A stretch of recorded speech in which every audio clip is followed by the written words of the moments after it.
Hello everyone, welcome to RG's TV, and in this video, we will solve this problem from geometry.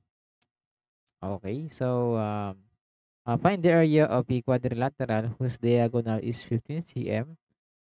Given that the lengths of the perpendiculars from the opposite vertices to this diagonal are 4 meters and 8 meters. Obviously, so meron ditong typo. Okay, yung sagot kasi naka-cm squared. Okay, naka-cm na to. So, obviously, these two units here, no, must be both in cm. Okay? Ayan, so, first, let us draw a quadrilateral, no? So, this the, ano, no, general four-sided na polygon, no? So, wala tayong, ano dyan, unique na property, na. Okay? Um, uh, draw tayo ng, okay, para sa akin, quadrilateral na. Okay? Let's say, ito yung ating, okay, quadrilateral. Ayan. Then, let's say ito yung ating diagonal. Okay? Yan. Ito yung ano, 15 cm na. Okay? 15 cm na diagonal. Now, okay, meron tayong perpendiculars from the opposite vertices to this diagonal. Okay, so kung ito yung diagonal mo, yung binabanggit niya dyan na opposite vertices ay itong dalawa. Okay? So, ang gagawin natin is mag-draw tayo ng lines na perpendicular to this diagonal, no? Okay? Yan. Okay? Then the other one is ito. Ayan na. So both are perpendiculars now. So let's say this is 4 okay, cm and this one is 8 cm. Now kung mapapansin nyo, meron tayo ditong dalawang triangle. Okay?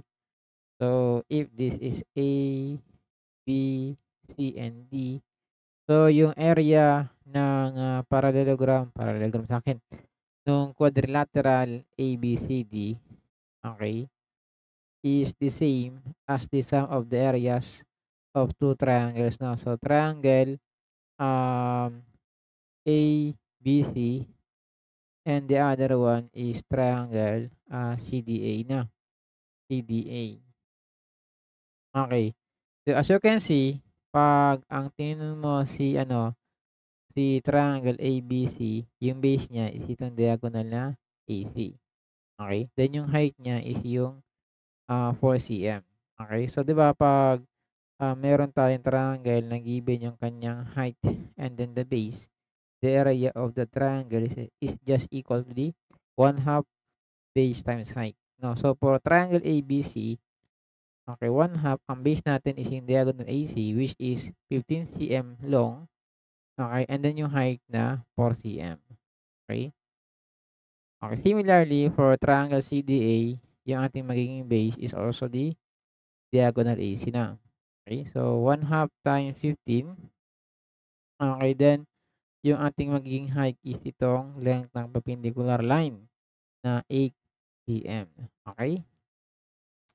Ayan, so 4 over 2, 2 times 15, 30. Okay, cm squared na plus. Ito naman, 8 over 2, 4 times 15.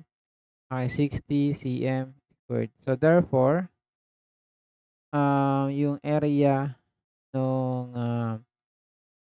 quadrilateral, okay, ABCD is equal to 30 plus 60. So that is 90 square centimeter. Okay? So the answer is 90 square cm. That's it. And thank you for watching.